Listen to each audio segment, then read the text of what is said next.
الله من الشيطان اللعين الرجيم. بسم الله الرحمن الرحيم.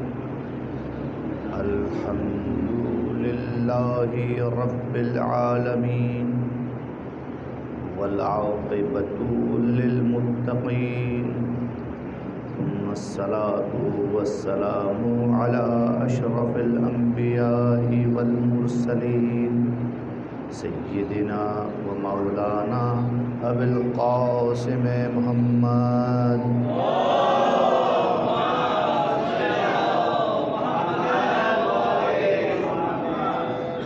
وآله الطيبين الطاهرين المعصومين المنتجبين المظلومين، لا سيما بقية الله الأعظم روحي وأرواح العالمين لتراب مقدمه الفداء، واللعن الدائمة على أعدائهم أجمعين من يومنا إلى قيام يوم الدين. أما بعد، فقد قال الله تبارك وتعالى في محكم كتابه المجيد ومتقن كلامه المبين وقوله الحق. بسم الله الرحمن الرحيم.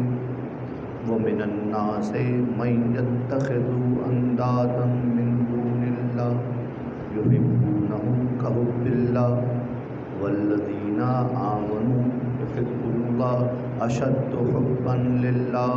درود پڑھیے محمد علیہ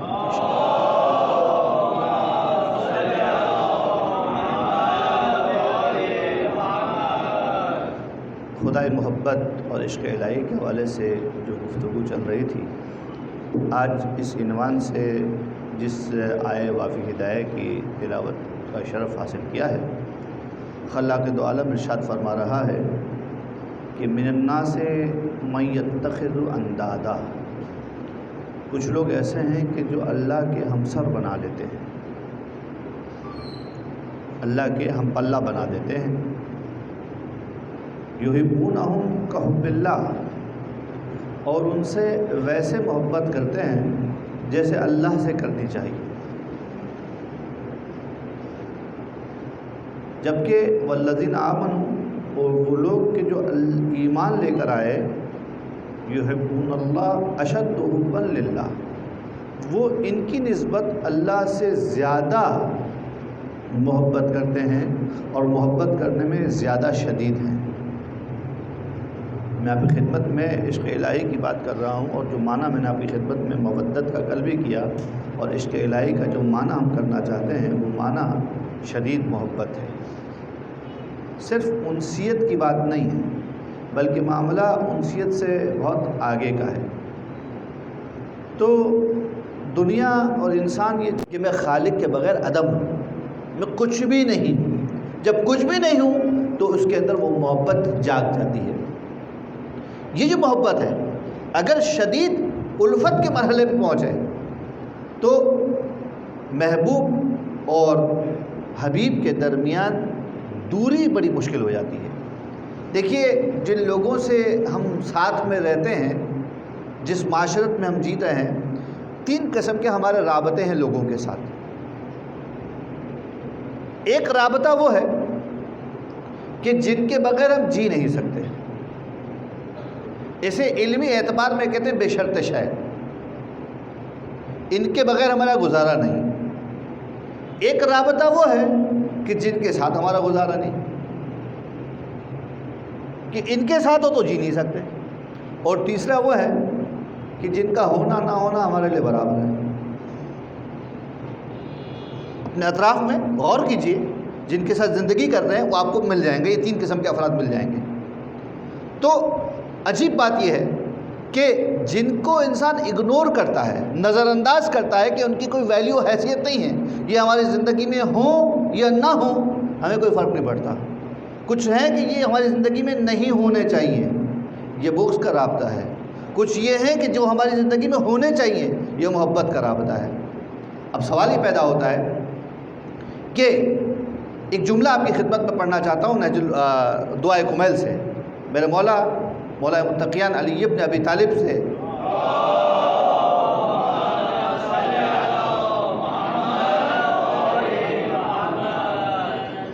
فہبنی لا یا الہی و سیدی و مولائی و ربی، اے خدا تو مجھے عطا فرما، یا الہی و سیدی و مولائی و ربی۔ اس کے بعد دعا کی ہے، صبرتو علی عذابک، میں تیرے عذاب پہ صبر کر لوں گا، فکیف اصبر علی فراقک، میں تیرے فراق پہ کیسے صبر کر پاؤں گا۔ اب یہاں پر آ کے جو نقطے کی بات نتیجہ لینا چاہ رہا ہوں میں کہ مولا متقیان علی ابن ابی طالب بتا رہے ہیں کہ پروردگار عالم، میں تیری مخلوق ہوں، تو میرا خالق ہے، مجھے تجھ سے محبت شدید ہے، ٹھیک ہے، میں اب یہ انسانوں کی دنیا کی بات کر رہا ہوں، یہ جملہ مولا متقیان کو زیب نہیں دیتا، ان کی شان نہیں ہے، لیکن دعا کا جملہ ہے لہذا ترجمہ کرنا پڑا ہے۔ ٹھیک ہے گنہگار ہوں، ٹھیک ہے گنہگار ہوں، پروردگار عالم اگر تیرا عذاب مجھے ملے تو میں اس پہ صبر کر سکتا ہوں، لیکن تو مجھے نظر انداز کر دے، تو مجھے نظر انداز کر دے، یہ نہیں ہو سکتا مجھ سے۔ تینوں رابطے یہاں پہ بیان ہو گئے۔ پہلا رابطہ کیا بیان کیا؟ سیدی و مولائی و ربی، تو میرا سید ہے، تو میرا مولا ہے، تو میرا رب ہے۔ اب یہ رابطہ جو ہے وہ محبت کا رابطہ ہے۔ دو رابطے اور ہیں، یہ رابطہ مل جائے تو اس سے بڑھ کر کچھ بھی نہیں، لیکن پروردگار عالم مجھے بالکل نظر انداز مت کرنا، تو مجھے عذاب ہی دے دے، وہ مجھے قبول ہے، لیکن میں تیرے فراق کو نہیں جھیل سکتا۔ یہ جو محبت کی بات آ رہی ہے، محبت کے مرتبوں کو دیکھیے، یہی حیثیت ہماری زندگیوں میں ہمارے آس پاس کے ساتھ ہونی چاہیے۔ بہت سے لوگوں کے ساتھ ہم زندگی کرتے ہیں، جیتے ہیں، لیکن جب بات محبت اہل بیت کی ہو تو اکثر لوگوں کو نظر انداز کیجیے۔ ایک عجیب مرض اور بیماری ہمارے درمیان آ چکی ہے، شاید یہ بیماری نفسیاتی مرض کی صورت اور اجتماعی نفسیات بن چکا ہے پاکستان والوں کا، اور خصوصیت سے کراچی والوں کا۔ جب کوئی ہماری بات نہیں سمجھتا نا تو ہم اس کی لٹ لے کے پیچھے پڑے جاتے ہیں، اور صبح شام کوشش کرتے ہیں کہ اس کے اوپر دلیل کے ذریعے سے سمجھاتے پھریں، سمجھائیں اس کو، بار بار سمجھانے کی کوشش کرتے ہیں، بار بار سمجھانے کی کوشش کرتے ہیں، نتیجہ کچھ نہیں ملتا، کیونکہ جتنا زیادہ کجی ہوتی ہے، جتنا زیادہ ٹیڑھا پن ہوتا ہے، کسی کو سمجھا نہیں سکتے۔ سیدھا طریقہ یہ ہے جو قرآن مجید نے ہمیں تعلیم دیا ہے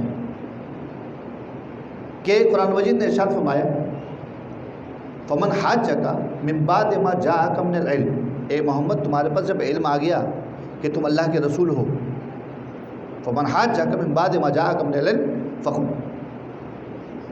جو تم سے علم آنے کے بعد بھی بحث کرے، کٹ حجتیاں کرے، دلیل لے کر آئے، تو محمد تم نے دلیل دے دی، تم نے معجزہ دکھا دیا، تم نے کنورزیشن کر لیا، بات ختم ہو گئی نا۔ لیکن اس کے بعد بھی وہ کیا کر رہا ہے؟ کٹ حجتیاں کر رہا ہے، دلیلیں دے رہا ہے۔ تو اب یہاں پر خدا کہہ رہا ہے کہ فقل، دروازے بند کر دو، بحث کا دروازہ بند، تعالو ندعو ابناءنا، اب ہم کیا کریں گے؟ مباہلہ کریں گے۔ اب ڈیٹیل میں نہیں جا رہا ہوں، مباہلہ کریں گے، کنورزیشن کی بحث گنجائش ختم ہوگی، کیونکہ کنورزیشن مکمل ہو چکا ہے۔ لہٰذا بہت ساری چیزوں میں ہماری بحث گفتگو ہو چکی ہے، چاہے آپ مذہب میں رہتے ہوئے بحثوں کی طرف جائیں، چاہے مذہب کے پاس جائیں، بات ایک ہی ہے کہ یہ بحثیں مکمل ہو چکی ہیں، اس کو آگے پھیلانے کی ضرورت نہیں ہے۔ لیکن جس چیز کی ضرورت ہے وہ یہ ہے کہ اہل بیت علیہ السلام کا تذکرہ کیا کیجیے، یہ نہیں کہ سامنے والے کو سمجھا سکے، میں نے کل جملہ کہا تھا، یہ نہیں کہ سامنے والے کو سمجھا سکے، یہ کہ خود لذت لے سکیں، خود اس ذکر سے محظوظ ہو سکیں۔ یہ ذکر اس لیے ہے، روایت میں ملتا ہے سعد اسقافی امام پنجم کے پاس آیا، مولا انی اجلس و اقص و اذکر ذکرک، مولا میں بیٹھتا ہوں، مجلس بیٹھک بناتا ہوں، مجلس ہوتی ہے، میں آپ کا ذکر کرتا ہوں، وَأَذْكُرُ فَضْلَكَ، اور آپ کے فضائل بیان کرتا ہوں اور آپ کے قصے بیان کرتا ہوں۔ مولا کے پاس اپنے کمال کو بیان کر رہا ہے۔ امام محمد باقر علیہ السلام نے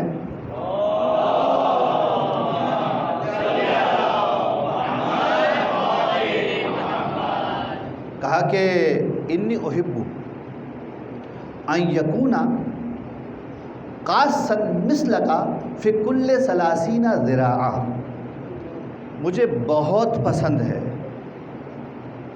انی احب مجھے بہت پسند ہے، بلکہ یہاں پہ احب کا لفظ نہیں آیا بلکہ اودو کا لفظ آیا ہے۔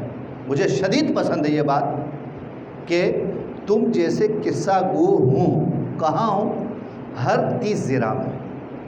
30 ذراع کا حساب کتاب کر لیں تو اس کے حساب سے تقریباً جو ہے وہ 13.5 فٹ بنتا ہے۔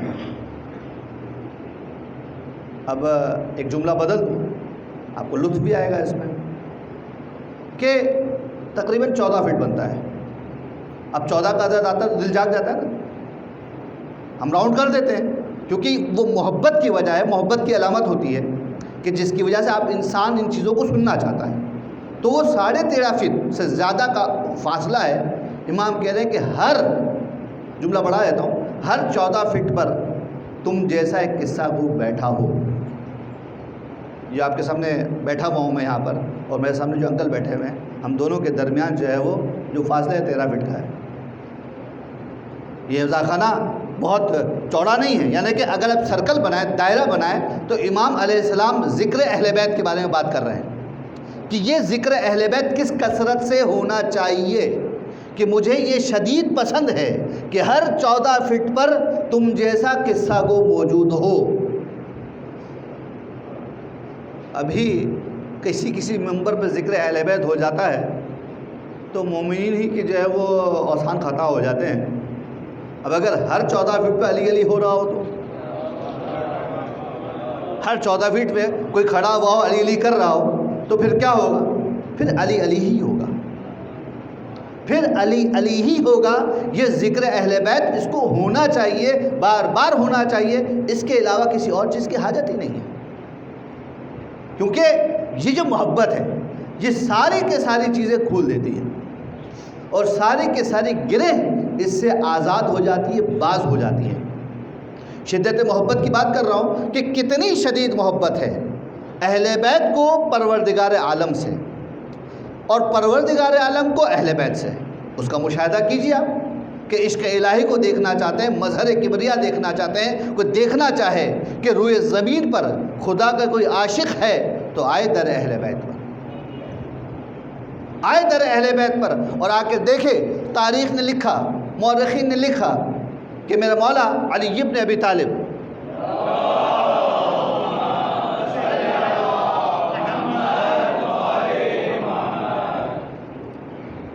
جنگ جب لڑتے تھے تو الہی طاقت سے لڑتے تھے، اور جب زخمی ہو کے آتے تو انسان زخمی ہوتا تھا، ہے نا؟ کبھی 16 زخم لے کر آ رہے ہیں، کبھی 18 زخم لے کر آ رہے ہیں، کبھی 20 زخم لے کر آ رہے ہیں، ایک دفعہ زخموں کے ساتھ تیر بھی لے کر آ گئے۔ تاریخ آپ کے سامنے ہے کہ علی کے پیر میں تیر پیوست ہے۔ اب جناب علی وہ تیر کی جو ڈیزائن ہوتا ہے، جس طریقے سے وہ بنایا جاتا ہے، وہ نوک ہوتی ہے اور پیچھے کا حصہ پتلا ہوتا ہے، جب وہ آر پار ہو جائے تو دوبارہ کھینچ کے نہیں نکال سکتے، اور اگر توڑنا بھی ممکن نہ ہو تو اس کا مطلب یہ ہے کہ اب اس کو وہیں سے نکالنا ہے اور زیادہ تکلیف دینی ہے۔ مولا متقیان علی ابن ابی طالب کو کوشش کی جا رہی ہے کہ اس کو نکالا جائے، چھونے پر بھی تڑپ اٹھتے ہیں۔ کہا کہ ابھی چھوڑ دو، ابھی چھوڑ دو، یہ جب نماز میں جائیں گے نا، جب یہ نماز میں جائیں گے اس وقت نکال لیں۔ دنیا کو معلوم ہے کہ علی نماز میں جاتا ہے نا، ویسے ہی علی دنیا سے غافل ہے، جب نماز میں جاتا ہے تو خود سے بھی غافل ہو جاتا ہے۔ اب علی ذات خدا کے اندر اس طریقے سے پیوست ہو جاتا ہے کہ خود کی خبر نہیں رہتی، اور لوگوں نے یہی کیا، یہ کرنے کا نتیجہ یہ ہوا کہ نماز کی حالت میں علی کے پیر سے وہ چبھتا ہوا تیر کھینچ لیا گیا اور علی کو درد ہی نہیں ہوا۔ یہ واقعہ تاریخ نے لکھا۔ جو فضائل سننے والے ہیں، جو فضائل پہ واہ واہ کرنے والے ہیں، ان کو بڑا مزہ آتا ہے، لیکن جن کے اندر تھوڑی سی کجی ہوتی ہے نا، تو فضائل میں سوالات شروع ہو جاتے ہیں۔ نماز صحیح ہوئی نہیں ہوئی، خون نکل رہا ہے نہیں نکل رہا ہے، یہ مرض ہے، یہ مصیبت عظمیٰ ہے۔ اب یہاں پہ آ کے لڑتے رہو، اس بندے کو دیکھو کہ وہ کہاں پہ کھڑا ہوا ہے، تم اس کی نماز صحیح کرو گے، ارے اس کی نماز سے تمہاری نماز صحیح ہوتی ہے۔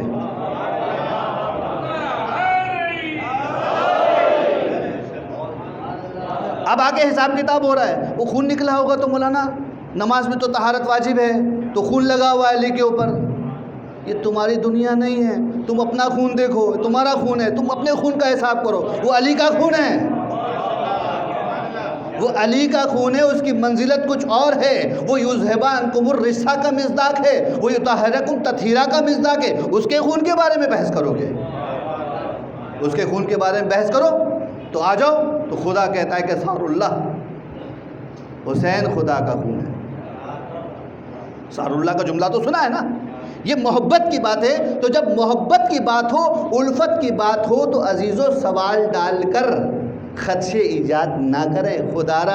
خدارا یہ قوم کے لیے رہنے دیں، دوسرے بہت سارے ہیں کرنے والے، بہت سارے ہیں اور کر رہے ہیں، آپ کو کیا ہو گیا ہے؟ یہ فضائل تو سن کے بڑے ہوئے ہیں، انہی فضیلتوں کے ساتھ ہمارا ایمان جڑا ہوا ہے۔ ہم اس علی کو مانتے ہیں کہ جس کو پروردگار عالم نے اپنا بندہ بنا دیا۔ اس علی کو مانتے ہیں کہ پروردگار عالم نے جب اس کو انتخاب کیا تو کس طریقے سے انتخاب کیا کہ علی کا کچھ نہیں چھوڑا، علی کا کچھ نہیں چھوڑا، ہر چیز اپنی طرف نسبت دے دی، ہر چیز اپنی طرف نسبت دے دی۔ ایک جملہ میں نے کل کہا تھا اور آج اس کو آگے بڑھا رہا ہوں کہ بھائی، بلکہ پرسوں کہا تھا، فضائل اہل بیت کیوں پڑھے جائیں؟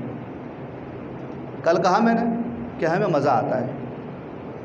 اب جس کو مزہ آتا ہو کسی کام میں کرنے میں، تو اس سے پوچھو کہ کیوں کرتے ہیں؟ کوئی پوچھے گا کیا جواب ہے؟ بھئی مزہ آتا ہے، مزہ آتا ہے، اور ابھی سمجھ میں نہیں آیا تو دلیل بھی لے آتے ہیں۔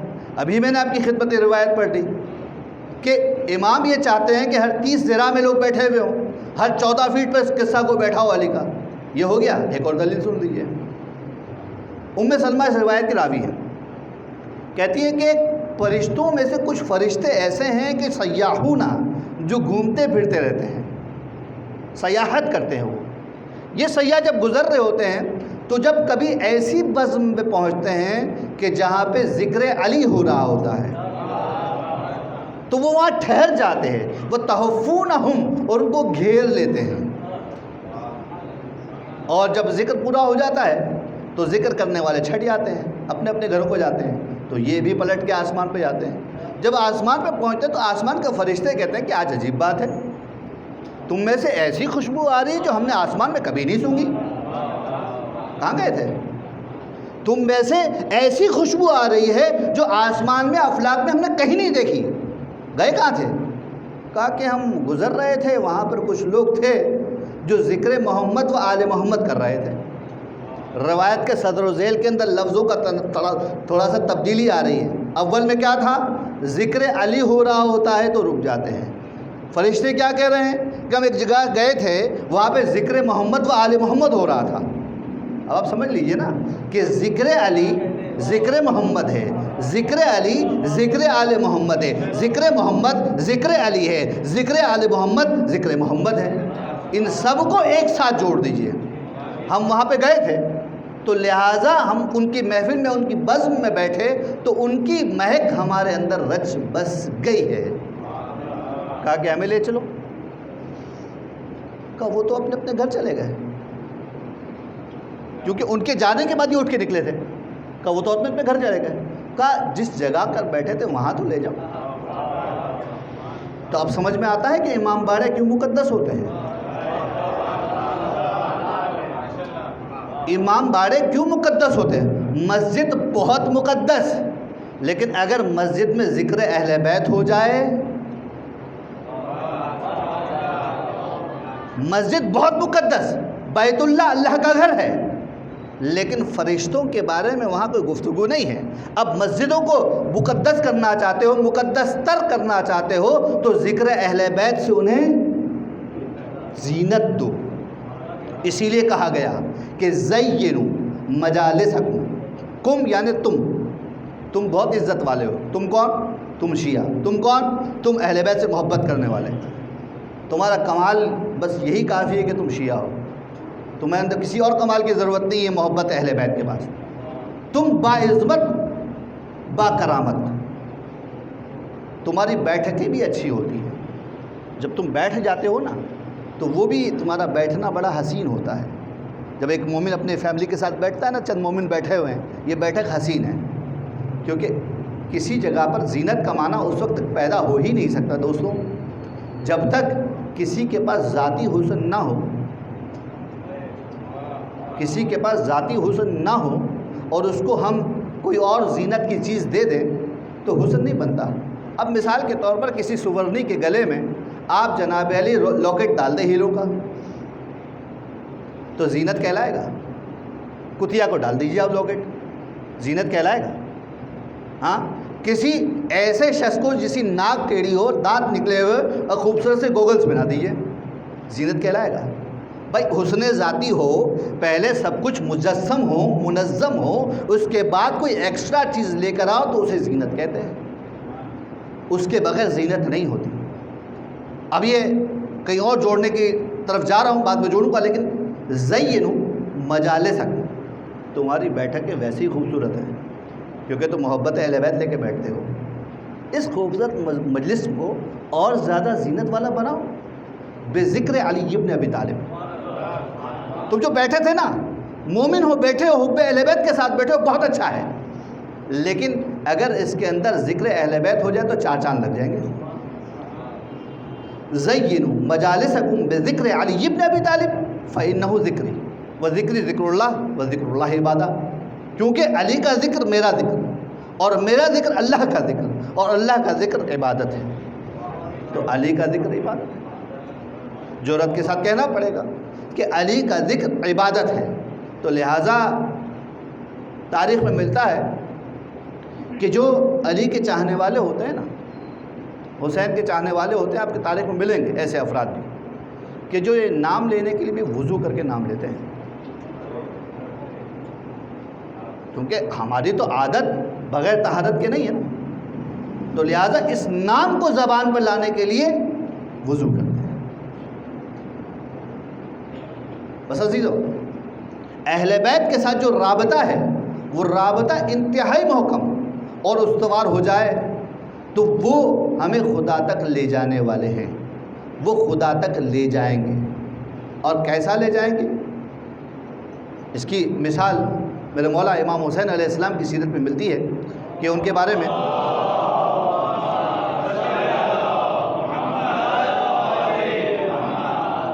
روایت میں کہا گیا کہ ان الحسین مصباح الہدی و سفینۃ النجات، حسین ہدایت کا روشن چراغ ہے، روشن مینار ہے اور سفینہ نجات ہے۔ دیکھیے، کسی منزل کو پہنچنے کے لیے 2 طریقے کی ہدایت انسان کو درکار ہوتی ہے۔ اگر لابلد ہیں، آپ جانتے نہیں اس منزل کو، تو پہلے آپ کے پاس نقشہ ہونا چاہیے، کوئی آپ کو گائیڈ کر دے، لکھتے جناب علی آپ یہاں سے فلاں جگہ جانا چاہتے ہیں تو پہلے فلاں جگہ جائیے گا، پھر دائیں مڑ جائیے گا، پھر بائیں مڑ جائیے گا، پھر سیدھے چلے جائیے گا، پھر 200 میٹر کلومیٹر کا مڑ جائیے گا، تو وہاں پہ آپ کو سیدھے ہاتھ پر یا الٹے ہاتھ پہ آپ کی منزل مل جائے گی۔ جس شخص نے آپ کو یہ نقشہ بتایا ہے وہ وہاں پہ پہلے ہو کے آ چکا ہے نا، وہ منزل اس کی دیکھی بالی ہے نا، جبھی تو دکھا رہا ہے راستہ۔ تو پہلا مرحلہ یہ ہے کہ وہ اس مرحلے میں آپ کو ہدایت کر دے، اس نے آپ کی ہدایت کر دی اور آپ چلے گئے، لیکن آپ تھے ہی اتنے کنفیوز، چمکتے چمکتے زمین پہ ستارے نظر آ گئے آپ کو، آپ کسی ستارے کے پیچھے چلے گئے، نقشہ کچھ اور کہہ رہا تھا، آپ ستارے کے پیچھے چلے گئے، بھٹک گئے، منزل پہ پہنچے؟ منزل پہ پہنچے؟ نہیں پہنچے۔ کوئی اگر نقشہ بتاتے تو گارنٹی نہیں ہوتی منزل پر پہنچو گے۔ بتانے والے نے پکا بتایا ہے، بتانے والے کا راستہ دیکھا والا ہے، وہ آتا جاتا ہے، لیکن تمہیں نقشہ بتایا گارنٹی نہیں ہے، کیونکہ تم تھوڑے کنفیوز ہو۔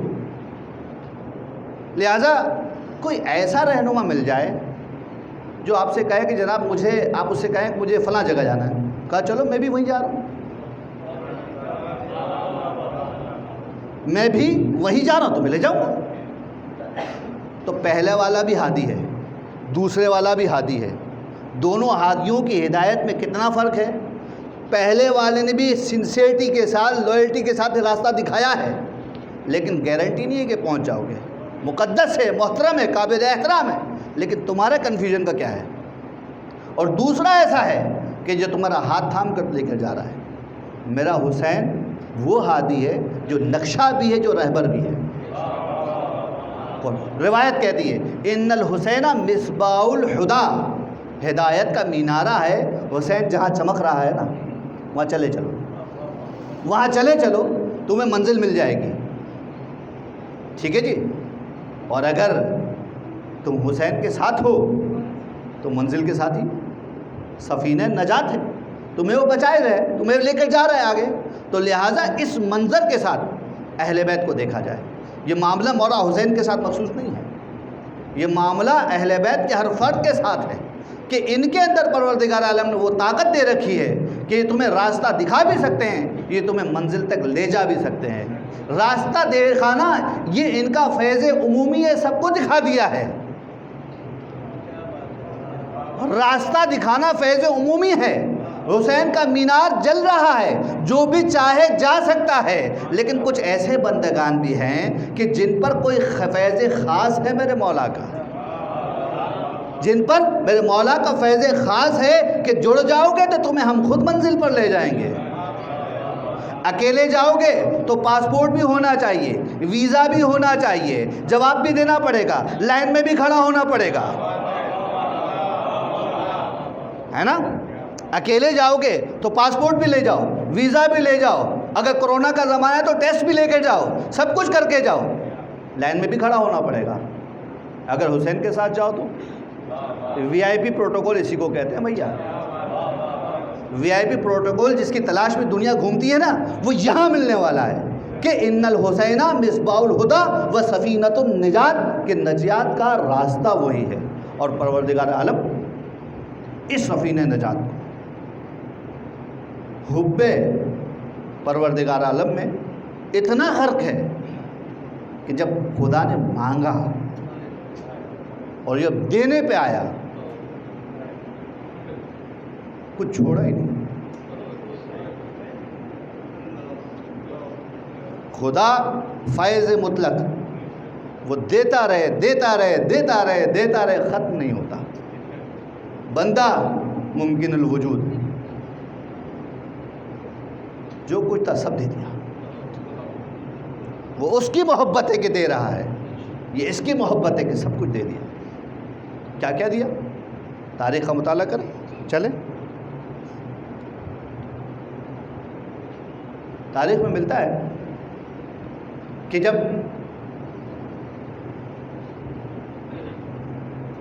حملہ کرتے ہوئے مغلوں کی فوج ایران فتح کرتے ہوئے، عراق فتح کرتے ہوئے پہنچ گئے کہاں؟ دمشق۔ اور فوجیں جب کسی کو ذبح کرتی ہیں، کسی کو فتح کرتی ہیں، تو وہ چھوڑتی نہیں۔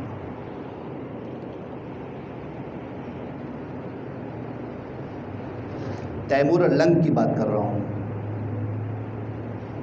جب دمشق پہنچا تو وہاں اس نے وہ قتل و غارت کیا کہ پورے دمشق پہ قبضہ بھی کر لیا، دل نہیں بھرا۔ کچھ سن رکھا تھا اہل بیت کا تذکرہ اس نے، کربلا کی داستانیں، تو ہر روز اشراف دمشق کو بلاتا، ذلیل کرتا، لوگوں کے سامنے ان کی عزت اتارتا۔ اشراف روز روز کے معاملے سے تنگ آ گئے، تو ایک مرتبہ انہوں نے میٹنگ کی کہ بھائی یہ اگر اسی طرح سے رہا تو ہم سب اشراف کی عزت خاک ہو جائے گی، کچھ تو کیا جائے۔ تو کیا کیا جائے؟ تاریخ اسلام سے سبق لیا انہوں نے، کہا عزت چاہیے تو بیٹی دے دو، عزت چاہیے تو بیٹی دے دو۔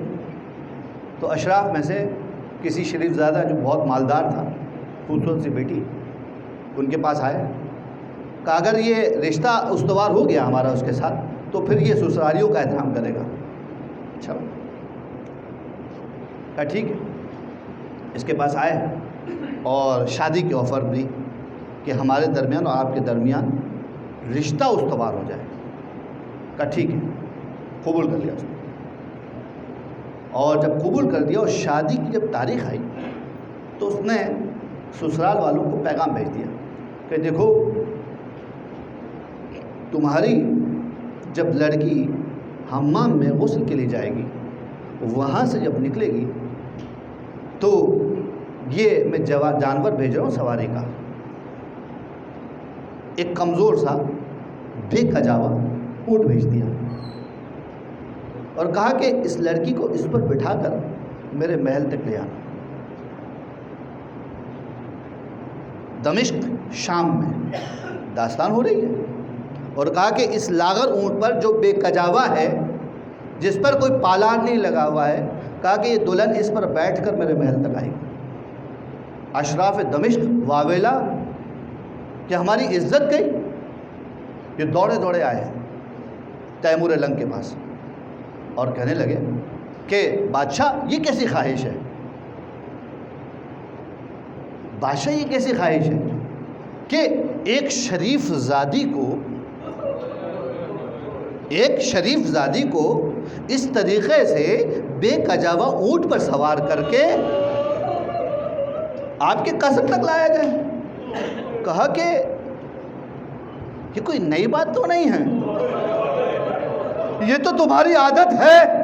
ارے تمہارے شہر میں تو شریف زادیوں کو اسی طرح سے استقبال کیا جاتا ہے۔ ارے شام کے دروازے پہ سوار کر کے جب شریف زادی آ رہی تھی تمہیں یاد نہیں آیا؟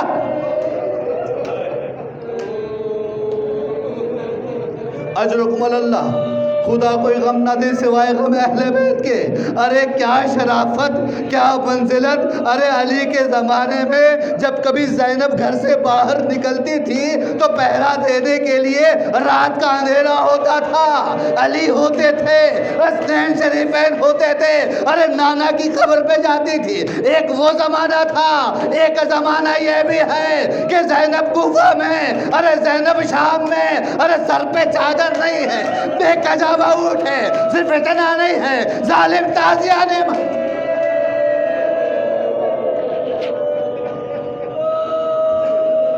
اجرکم اللہ، ایسے تازیانے مارتے ہیں، ایسے تازیانے مارتے ہیں کہ بی بی جب پلٹ کر آئی ہے نا کربلا میں، پلٹ کر جب آئی ہے نا کربلا میں، آ کے مولا حسین کی قبر پر اپنے آپ کو گرا دیا۔ بھیا آپ سے جدا ہو کر کوفہ گئی، کوفہ سے شام گئی، گھر سر پہ چادر نہیں تھی، بھیا تازیانے چلتے تھے، بھیا نامحرموں کا مجمع نہ ہوتا تو اپنی پشت نکلاتی۔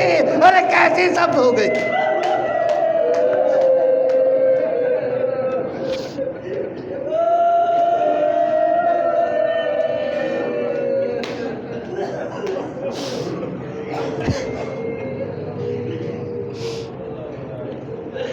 سیعلم الذین ظلموا ای منقلب ینقلبون۔